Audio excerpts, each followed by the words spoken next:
I do a lot of hopping these days.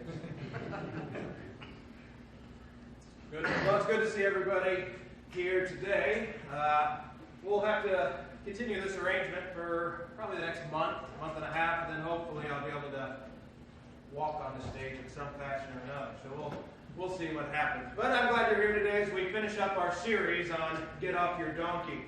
Reader's Digest reported a story from Mariam Babula when Mariam was in high school. One of her assignments that was given to her was to interview a veteran from World War II. It just so happened that her father had served in the Philippines during that particular war, and so she began the interview. And it wasn't very long into it until she just couldn't wait to ask the question. She said, "Dad, did you ever kill anyone?" And he said, "Well, probably. I was the cook." I think you veterans can appreciate that story. Well, as we close out our series today, Get Off Your Donkey, these past 4 weeks have all been about stretching us beyond ourselves, challenging us to quit making excuses, quit all the pretense, and stop and just help people that are in need. Start loving people the way Jesus would have us to. Now, I've been in a unique position the past several weeks, a position I'm not used to being in. Before VBS, when I read the parable of the Good Samaritan, I only looked at it one way. I looked at it as, who am I that's passing by the man that's in need? Am I the priest who ignores him? Am I the Levite who looks at him but then walks on? Or am I the Samaritan who stops and helps? Who am I going to be? Yet I now have a new perspective on the parable after this past month. I know what it's like to be in need. What it's like to need to have someone stop and get off their donkey to help me. I know exactly what it's like now. It's not fun to be in need. It can leave you feeling vulnerable. It can leave you feeling helpless, inadequate, angry, maybe even worthless. There are times we need to receive help. There are times we need someone to get off their donkey. There is no one that is so self-sufficient they never need help from anyone. Everybody needs help at some point. So let me tell you my journey this past year. It's been a little different for me. The last night of VBS this year was on July 13th, and we all know what happened that night. What happened? Power went out, that's right. But we live here in Crestwood where the power stays out for 10 minutes tops. We weren't worried about it. We were very surprised to find out that the power would stay out for 3 days. Now, that's fine. It was hot, but we could deal with the heat. That's not the worst thing for us. We finished VBS in the dark that night. We went home, and we're still surprised to find the power's been out for a few hours. Went out, bought a couple of those battery-operated lanterns, just in case, Probably going to return these unopened. By the time we get home, the power's going to be on. And we were wrong. And so we ended up, sleeping in the dark, in the heat. And that was fine.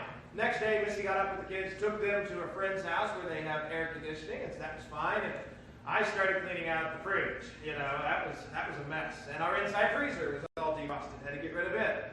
But then I had my outside freezer, my deep freeze, filled with 100 pounds of pork from my dad's farm. We're not talking the cheap little stuff you buy at the store. We're talking premium pork. We're talking $5 a pound pork. And so I went out there, it was still frozen and good, but I was nervous because if the power doesn't come on soon, we could lose this. So I started calling some of you all, and you all know you got the phone call from me. How much room do you have in your freezer? And I always got started with the first question. How much do you have? I have 100 pounds of pork. Oh, well, we could store a little bit of it. Well, what's a little bit? Is a little bit 25 pounds or is it 5 pounds? So we had all these conversations taking place, and I was getting nervous. I don't want to lose $500 of pork, so I get nervous. So I called around, and so many of you very generously offered some freezer space. Then I called Bob and Nancy Adams. They were my next on the list, and I don't know, 3 or 4 down the line, and I got the same response. Well, we can make some room. We don't have a lot of room. I said, great. And then Bob says, Mark, our power's on, and we have a generator sitting in the garage. Why don't we just come pick it up? Bob and Nancy saved my bacon. Literally, they saved my bacon. Oh, I was so excited. So I said, oh, that means so much. So we came and plugged it in, and had enough outlets we could even plug in a fan. I got so desperate Friday night, I plugged in the TV. The Cardinal game was coming on, and I had to watch it. So I did that night. And so I appreciated it. Took it back to him Saturday. And, it was so crazy, being in need. And you know what? So many of you offered so much help to us during that time. Besides offering a generator, we have people offer us, hey, we have a nice cool house. Why don't you come hang out there and relax, and everything. Glenda called me up even one day and said, Mark, you can't cook. And I was kind of insulted. I'm on a Power Hour cook team. I thought I could cook. And I'm kidding, Glenda. But she says, you have an electric stove. I said, you're right, we can't cook anything. She goes, then I'm bringing you supper tonight. Brought us a full 5-course meal with all the trimmings, and oh, it was delicious. I was tired of eating out of the can anyway, so that was really, really good.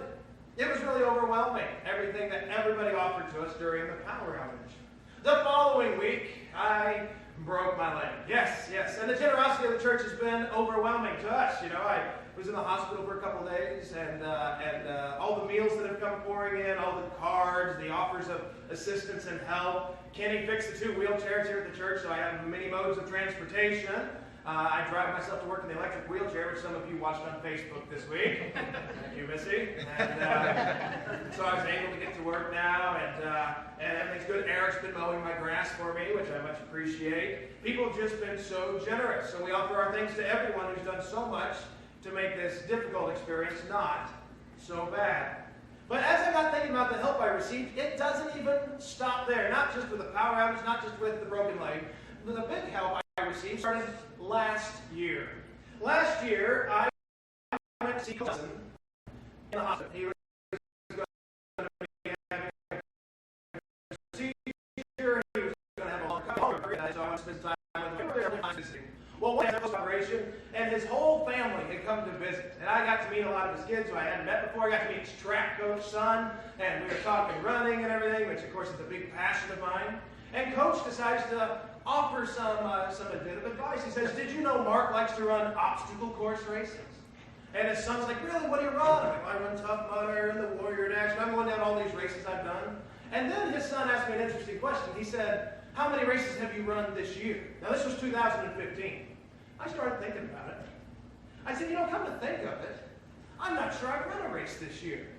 And Coach, in the most loving, compassionate way he could, he pointed to my stomach. And he said, by the looks of it, you haven't been running much.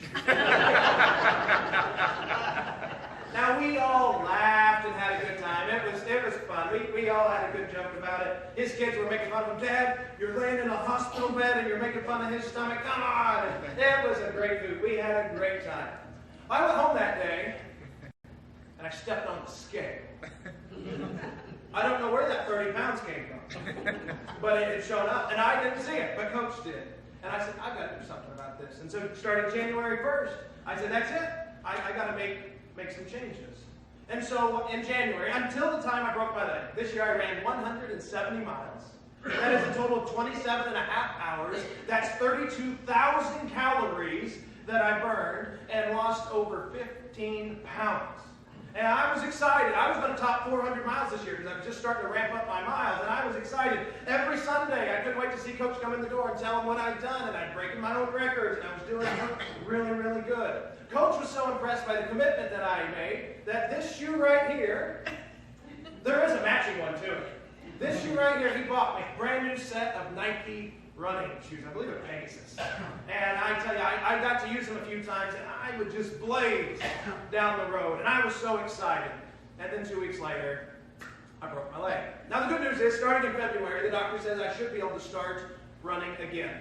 So because Coach was so helpful to me, because he took time to get off his donkey and point out a deficiency in my life, I'm going to do something for Coach. And Coach, here's what I'm going to do for you. Assuming I have a full and complete recovery, these very shoes will be on my feet when I do something I swore I would never do again. I'm going to run a half marathon in your honor because you convinced me to get my weight loss in control. And that's exactly what I did. So, Coach, thank you for helping me. It means an awful lot. I hate 13 miles. But I love you. And I'm going to for that.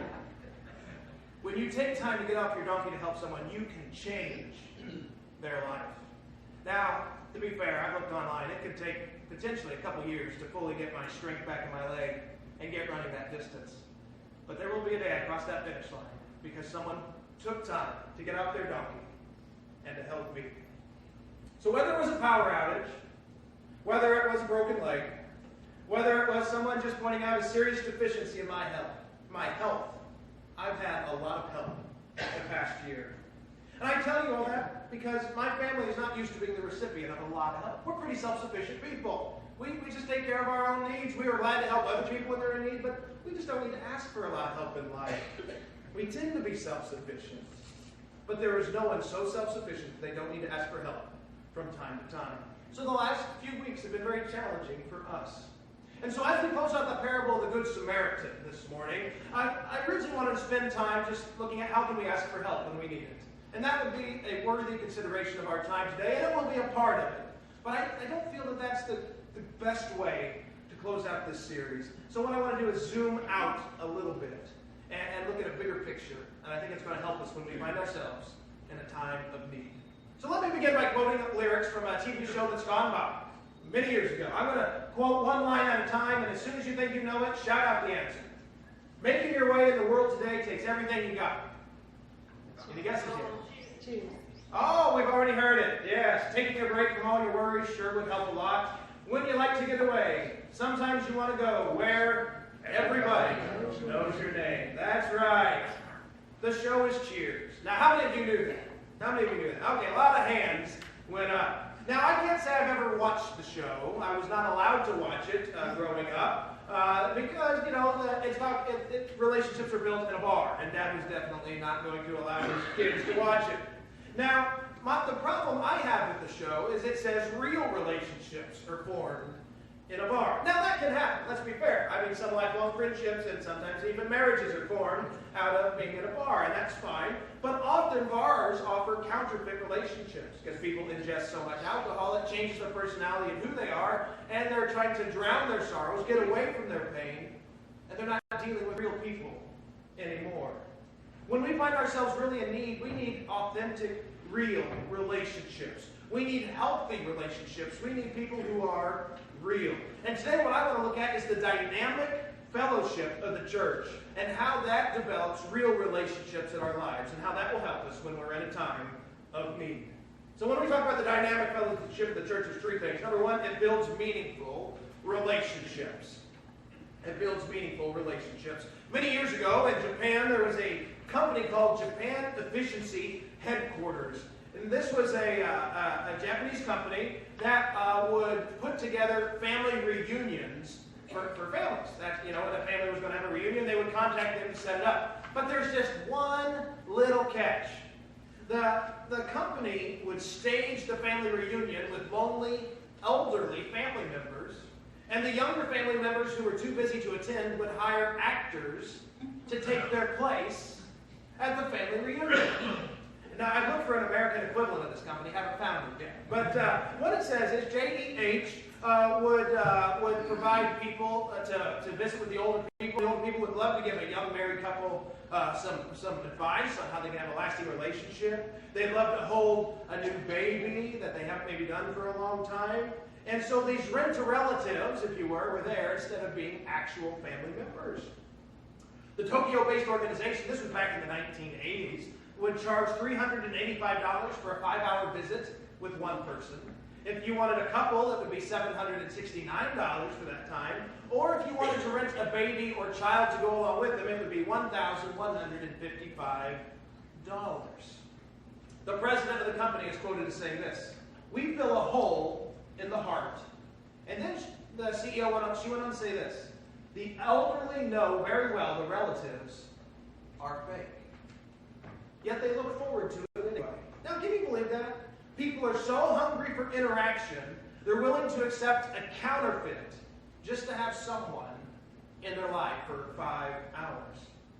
What a golden opportunity for the church to step up and provide fellowship that meets a real need in the lives of people.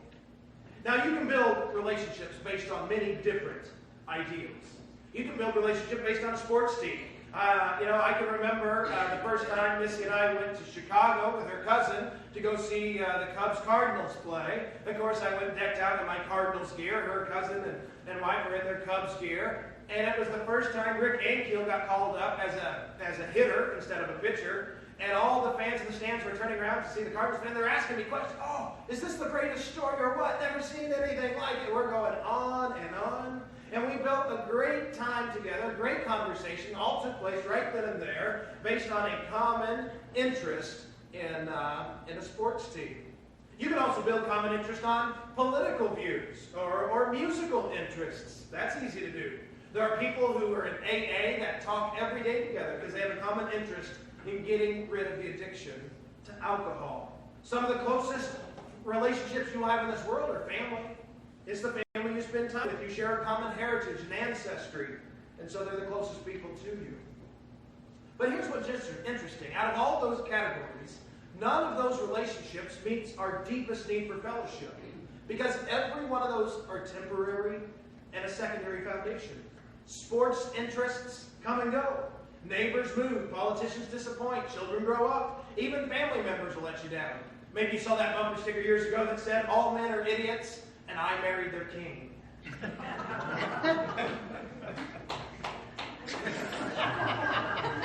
I bet you can still find it on Amazon if you want to order it. The most meaningful relationship or fellowship we can have is fellowship based on Jesus Christ, because we immediately have a shared common values system.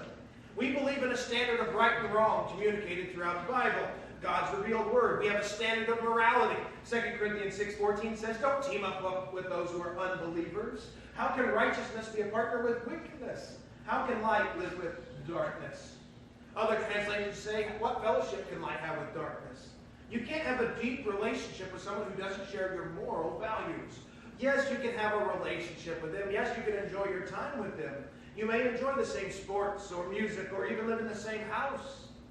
But true fellowship has to be deeper, has to be more meaningful. And that is the only thing we can find in the church that nowhere else in the world provides. Jesus said, seek first the kingdom of God and his righteousness, and all these things will be added to you as well. God first provided the right foundation for proper relationships. 1 John 1:7 says, if we are living in the light as God is in the light, then we have fellowship with each other. Since we're in the parable of the Good Samaritan, let me ask, when a needs arise, who do you turn to? When you have a serious need in your life, who do you call first? A parent? A sibling? A child? The church? At times we may get several phone calls a month here at the church, not even from church members, just people who are in need. And it's really hard to tell those who are really in need versus those who are faking it, looking for free handout. And so we have a series of things. Paul keeps really good records for us, so he knows if there's people that are abusing the system and coming so frequently. But we also have, sometimes they'll just start telling me their life story right there on the phone, and I'll start asking some questions. And they usually answer my response in one of two ways. They either accept what I have to say, or they turn very hostile. Like this one guy who called a few months ago, he wanted us to put him up in a motel for 2 weeks until he got his first paycheck. From the motel he was working at. The motel he was working at was the motel he wanted us to put him up at. And I was very confused why the motel that he was working at wouldn't put him up for those 2 weeks. And so I tried having a conversation, but he was talking 100 miles an hour, and I couldn't keep up with him. And so he kept going on and on for 10 minutes. I couldn't get a word in. I was getting a little frustrated.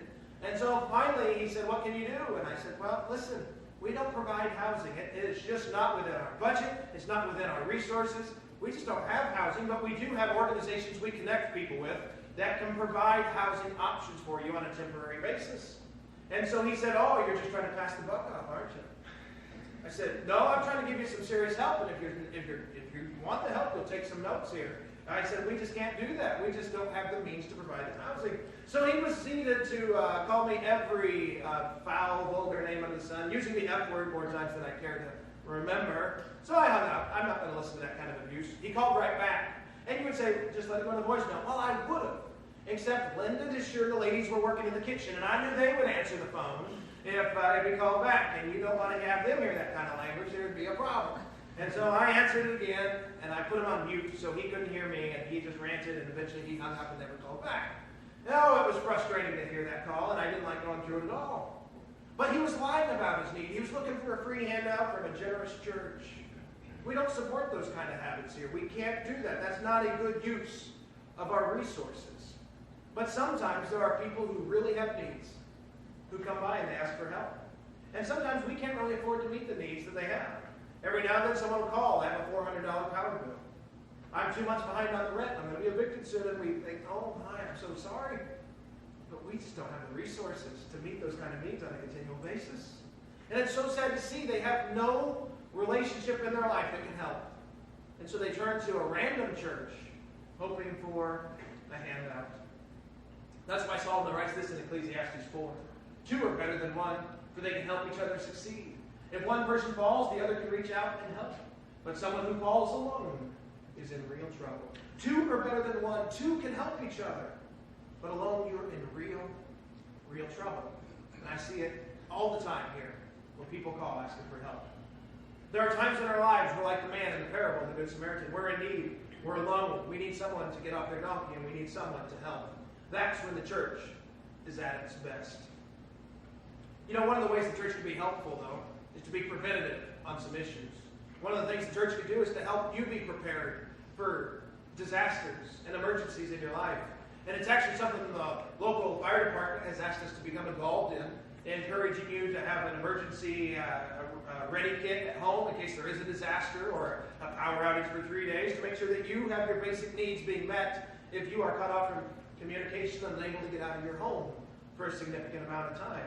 So John Mull's been in a lot of conversation with them. We even had them come to a presentation to our board. And so what we put together through different organizations like FEMA, the Red Cross, we have checklists that we are going to provide for you today. They're on the Welcome Center. Would ask each family to just take one on their way out today. And it's just making sure you have the basics in line, in place, for an emergency to take place. Do you have fresh water in your home if there was a serious problem? Do you have batteries and flashlights? Do you have these basic things in place? And so if you'll take one on your way out today and take time to go through that with your family, make sure it's in your home, make sure your need is met in case there's a serious emergency and you have no one to talk to for a significant amount of time. Take time to do that. This is where the church can succeed. Meaningful relationships can speak to one another's lives and help each other meet the most important needs that we have. And getting ready for emergencies is important, but it's still not the most important thing. And this is where the church really succeeds. Secondly, this dynamic fellowship of the church focuses on the most important needs. We want to help you be prepared for being disaster ready. Local fire department asked us to do it. We're glad to participate, and the research was done so you can have that information. But when it comes to asking for help, we want to make sure that the church meets the most important needs. And some people really struggle with this. Let me tell you a true story. When I was in college, Charlie McGee was one of my professors for one of my missions classes.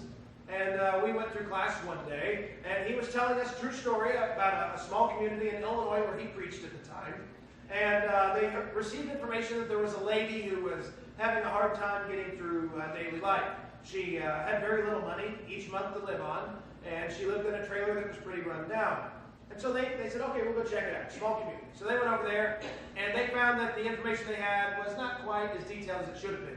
Part of her roof was literally caved in, and rain was pouring into the house. She had deplorable conditions on the inside. Her brother did not care about her or the trailer, and completely left it alone. And so it was in this particular case that the church shows up, and they want to help meet her needs. They want to help her have a livable situation. But they found there was an issue. She said she had no money for food. And on the counter, they saw a healthy supply of cat food and Pepsi. Now, she understood it was important to feed her pets and that she had something to drink. But she didn't realize feeding herself was more important than buying cat food. You may say, how dumb? No, she really just did not understand the most basic of principles. Now, most of us are thinking, you can't be that's so far gone that you don't understand that. But she didn't know to buy bread and eggs was more important than cat food. And so the church didn't give her a shop and say gift card and say, good luck, go get some food. They taught her the basic principles of money management. They patched a hole in her roof so she could have a livable condition. They got her some furniture that wasn't waterlogged. They took care of her. They showed her what meaningful relationships can do in your life. And as so they raised her status in the community. She was able to attend church and have friendships. She was able to maintain a decent living condition for the first time in many years. That's what the church can do. Many people, we struggle to find out what's the most important thing in our life. Oh, we don't necessarily struggle. Do I feed the cat or do I feed myself? I think we can understand that. But one reason we determine to build important, meaningful relationships is so we can help one another make the best choices and look at the proper needs of our life. Of course, one of the main things to remember in this is if we're going to help one another figure out what's most important, we have to communicate that clearly. Sometimes we don't communicate it very clearly. We don't communicate it in an understandable way. It's like the little boy who was riding his bike for the first time without training wheels. His dad was nervous for him and kept yelling out instructions. Oh, don't let go of the handlebar. Stay balanced in the middle. Pedal faster. And if you need and he said, oh, I almost forgot to tell you. Step back on the pedals and the bike will break. And the little boy's nodding his head and it just plowed right into the family bush. Just went toppling over the handlebars. His dad comes over there and says, why didn't you step on the brakes like I told you? And the boy said, you said if I stepped back on it, the bike would break. B-R-E-A-K, break. So sometimes we need to be a little more clear in communicating someone's needs. Isaiah 40, I think, determines our needs quite well. Even youths grow tired and weary, and young men stumble and fall. But those who hope in the Lord will renew their strength. They will soar on wings like eagles. They will run and not grow weary. They will walk and not be faint. Our greatest need is to walk with God. And if we fail to point that out to someone, then we haven't quite done our job. When I was in college, one of the things that we had to do was make sure that we shadowed a minister on various situations. We had to go to board meetings and do things like that. And one of the things we had to do was also do hospital calls. So we could learn how to talk with people who were injured or sick or going through a difficult time in their life. And so I went with my Uncle Jim, who just retired recently, and I went with him to go see a lady in the hospital. And while we were on the way there, he gave me a short lecture that I've never forgotten. He said, Mark, when you go to the hospital, there are some preachers who like to talk about the weather, sports, family, say a quick prayer, and they walk out, and that's their whole time with them. He said, that's not enough. He said, make small talk with them. Show that you care about their family and talk about the weather. He said, but never fail to let that, but don't let that dominate the conversation. Talk with them about their relationship with God. Ask them how their faith is handling the challenges. Encourage them by letting them know the church stands with them through their trial and their tough time. Meet their real need. I've never forgotten that advice, and I still will remember it for many years to come. This is a serious challenge we need to take hold of. Part of being a dynamic fellowship means we point people towards the greatest need in their life. Contrary to what many people think, we need fellow Christians in our lives. Some people think, I don't need to spend time with other Christians, I'm fine on my own. No, we're not. We're not fine on our own. The Bible has so many one another passages, you'd be amazed. Look at this. The term one another is used in these passages. Be devoted to one another. Live in harmony with one another. Love one another. Accept one another. Instruct one another. Greet one another. Agree with one another. Serve one another. Bear with one another. Speak to one another. Submit to one another. Teach one another. Bear each other's burdens. Offer hospitality to one another. There's 14, and that's not a complete list. God did not intend for the Christian life to be an island. He created us to be with one another. Acts 2, I think, describes it quite well. All the believers met together in one place and shared everything they had. They sold their property and possessions and shared the money with those in need. This is an authentic display of love, acceptance, care, friendship, and support. It's more than a casual conversation over coffee. It's more than a handshake during the meet and greet. This is the foundation of meaningful relationships in the church. I feel that, the current political climate, I should point this out, this isn't socialism. This is a voluntary act. And there's no thought that it was continual. It was only done as needed. The church can meet the needs of those who are in the church as long as we don't neglect the most important needs. But here's the last thing I want you to think.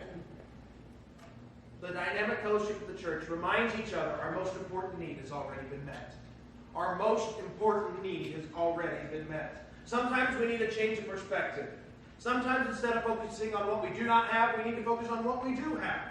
All right, here's one of the last stories I'm going to share about my broken leg for a while. Okay, it's going to be the last one you're going to hear for some time. As most of you know, Olivia was with me. She's 6. We were rollerblading together when I fell. She ran in to get Missy and see what happened. And then she ran up to her room to her bed to cry, which was very sad. And I didn't like that, but she was scared. Now, my sister came over to watch the kids while we went to the hospital. And so she she got Olivia downstairs, and she wanted to help Olivia, and because she didn't want Olivia to sit there crying all night. And so my sister's a quick thinker, and so she's asking Olivia, "What's wrong?" Olivia says, "Dad's never going to be able to rollerblade with me again." And she's right, I'm not. You'll notice on my boot, my wife made me a little decal. It's a rollerblade with a no sign through it. So when you see me after church today, take time to look at that. So I've been banned from the blades. And that's fine. I banned myself from the blades. And so my sister was a very quick thinker. And she says, "Well, broken bones happen, Olivia. Uncle Andy, which is our brother, when he was, 8 or 10, broke his leg, a dream, broke his leg. And Bellamy, my niece, Olivia's cousin, just last year, she was 5 years old, she broke her arm doing the crab walk. Who knew?" And so she said, "So broken bones happen?" And Olivia said, "Yeah, but they were kids. Daddy's an adult." She's 6. I think she spends way too much time around her mother. And, now my sister, though, she's not easily turned aside when she has a commitment. And so she was forced to make this a positive event, and she was focused on it. And she said, "Okay, well, let's think about the good things about Daddy, Olivia." And Olivia says, "Well, at least he didn't die." Well, I agree with her. But Olivia was so upset because she was focusing on what she lost. Quality rollerblading time with Dad. Well, Aunt Beth showed her that instead of focusing on what's lost, let's focus on what we do have. And you know what? Life can throw some very difficult curveballs. This broken leg, let's just be honest with you, it's annoying. It's annoying. It's frustrating. It's a broken leg. It's going to heal. It's going to be just fine. Yeah, it's hard watching the Olympics and not going out in the yard and acting like an Olympian for me. But that's okay. I'll get to do it next year. It's all good. But some of you know what real difficult life is like. You know what it's like to get a cancer diagnosis. You know what it's like to get a phone call in the middle of the night that turns your world upside down. You know what it's like to go through a 1.5 years of rehab just to try to walk again. Some of you know what the curveballs of life are really all about. And when all that craziness happens, we have to be very well to remember that the most important need of our life is the one that has already been met. The church, this dynamic fellowship of God, has brought us together to remind us of this one important truth. What is that truth? Well, the series has all been about getting off your donkey, taking action and helping people in need. It's also about finding help when you really need it, and we find that in the fellowship of the church. However, don't miss this. The narrator of the story is Jesus, and he displays far more clearly and completely what this story is all about through the actions of his own life. Jesus rode in on a donkey on what we call Palm Sunday. A week later, he got off that donkey, and he picked up his cross, and he went to Calvary, and he gave his life so that our greatest need would be met. Forgiveness of sins, so that we might spend eternity in heaven. Our greatest need is met because our Savior got off his donkey. I think it's time we follow his example and do as he has done. Well, as the worship team joins me on stage, let me share one more story with you today. Charles Plumb was a U.S. Naval Academy graduate, and he became a jet fighter pilot in Vietnam. After 75 successful combat missions, his plane was destroyed by a surface-to-air missile. He ejected, put out his parachute, landed, enemy captured him. He spent 6 years in a communist prison. He survived that ordeal, and he now lectures about lessons learned from that experience. And one day, when Plumb was in a restaurant with his wife, another man came up to him and he said, "You're Charles Plumb. You flew jet fighters in Vietnam, and you flew off the carrier Kitty Hawk, and you were shot down." And Charles Plumb said, "Well, yes, you're right. How did you know that?" And the man said, "I was on the boat with you." And Charles Plumb said, "Well, were you another jet fighter?" He said, "No, I packed your parachute." He worked in the ship, and he packed the parachutes on that long wooden table every day. That's all he did. And the guy said, "I guess it worked." And Charles Plumb said, yeah, it worked. Thanks a lot. I wouldn't be here today if it wasn't for you." And Charles Plumb said he couldn't sleep that night, just thinking about this off conversation that he had this man. And he said, "I kept wondering what he looked like on the ship. Did he have the Dixie Cup hat, the bib in the back, the bell-bottom trousers? And he wondered, did I ever see him on the aircraft carrier Kitty Hawk? How many times did I walk past him without ever saying good morning or hello?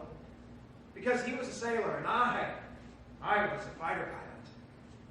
Plum thought about the many hours that sailor must have sat at that long wooden table, carefully folding the silks of each chute, making sure each was carefully put in each pack, just in case it might need to be used.